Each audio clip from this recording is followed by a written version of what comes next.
December 8th is the day after infamy. It's the day America reacts. And throughout history, our national reactions on this date, though born in justifiable anger or fear, have sometimes veered into profound moral and strategic mistakes with consequences lasting generations.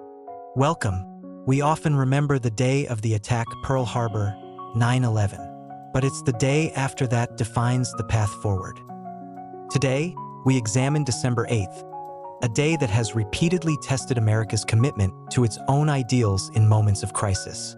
We'll look at three key reactions from this date: a necessary war declaration, a fateful decision about who to fight, and a modern policy born of fear.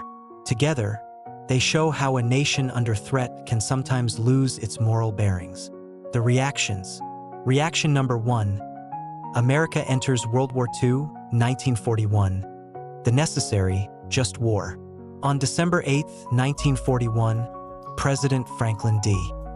Roosevelt stood before a joint session of Congress and asked for a declaration of war against Japan.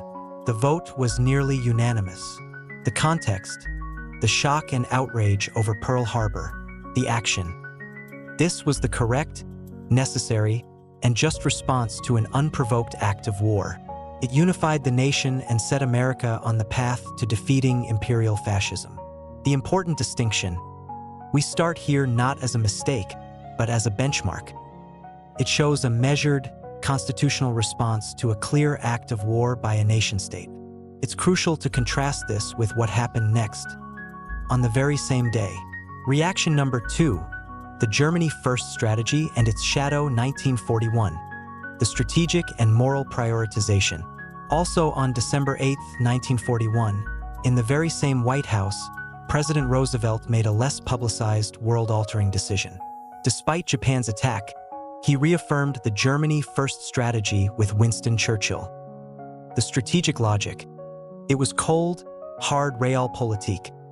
Nazi Germany was deemed the greater existential threat to global order and civilization. The unintended consequence and moral mistake: while strategically sound, this focus had a dark side. It implicitly framed the Pacific War as the secondary theater.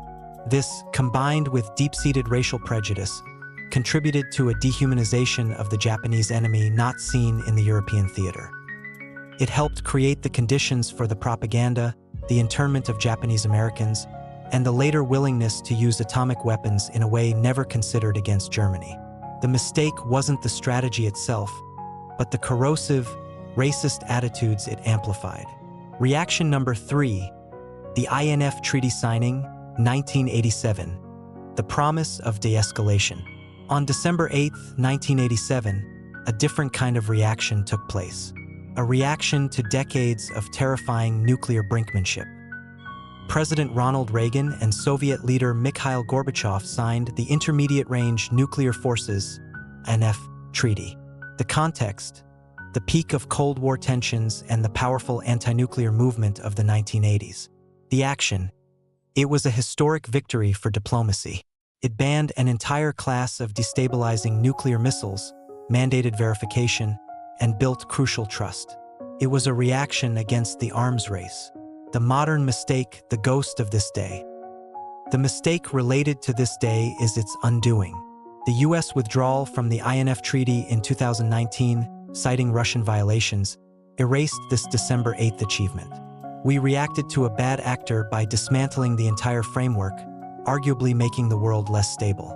The mistake is forgetting how hard-won and valuable such arms control agreements are. Reaction number 4. The call for a total and complete shutdown, 2015. The politics of fear. On December 8, 2015, then-candidate Donald J.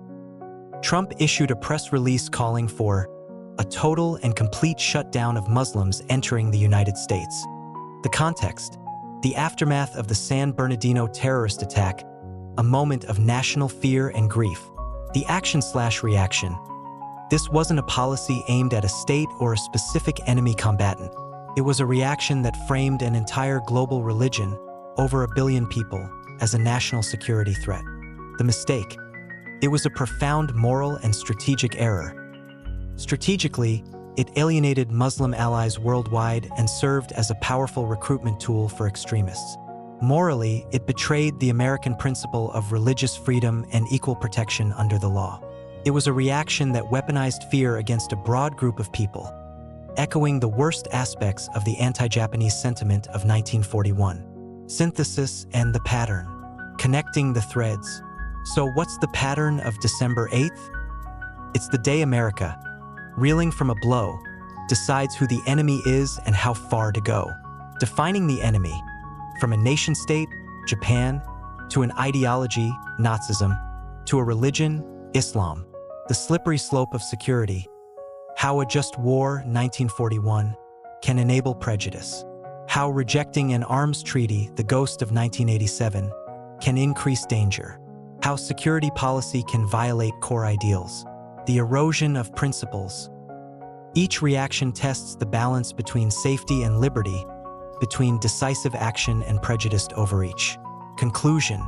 The lesson of December 8th is that a nation's character is defined not by the attack it suffers, but by the principles it upholds in its response. The greatest mistake is to let fear, anger, or prejudice redefine the enemy so broadly that we abandon the very ideals we claim to be defending. The day after infamy is a test, and it's a test we don't always pass. What do you think is the hardest balance for a nation to strike after a crisis? Security or liberty, decisiveness or principle? Let's discuss in the comments below. If you appreciate these historical deep dives, please like, subscribe, and hit the notification bell. Thanks for watching, and I'll see you next time.